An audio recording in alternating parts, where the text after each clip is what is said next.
أعراض مقاومة الأنسولين، مرض العصر للأسف الشديد. طيب، لما تحس إنك عندك ميل للحلويات، إيه ده؟ أنا عايزة آكل حاجة حلوة على طول. ولما تحس إن بطنك كبيرة شويتين، فده كمان من العلامات.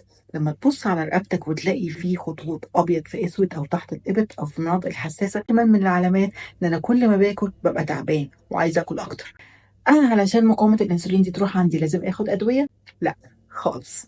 الدايت المظبوط وأنظمة اللو كارب كلها هي أهم دواء عشان تظبط مقاومة الأنسولين دي خالص. مقاومة الأنسولين دي بتروح عادي جدا وأنا عندي عرض منهم أو كذا عرض منهم، فأنا عندي مقاومة أنسولين وابتدي إن أنا أتعامل معاه. طيب، إيه نظام اللو كارب البسيط اللي انا ممكن اعمله كده احسن بكتير ان انا اروح لاخصائي واخصائي فاهم جدا في موضوع مقاومه الانسولين وما يدينيش اي ادويه ويديني نظام غذائي. ببتدي بالبروتين والدهون الصحيه، اي بروتين غير مصنع، وابتدي بعد كده اخد طبق السلطه بتاعتي بعد ما اكون اخدت شويه بروتين وشويه دهون صحيه، ودهون صحيه مهمه قوي كمان. ببتدي ان انا اخد طبق السلطه بتاعي نص طماطمايه، نص خياريه، نص فلفلايه خضراء وورقيات خضراء. ممكن بقى ساعتها الدهون احط معلقه زيت زيتون وعصره ليمون عشان كمان امتصاص الحديد، واكل لغايه لما اشبع.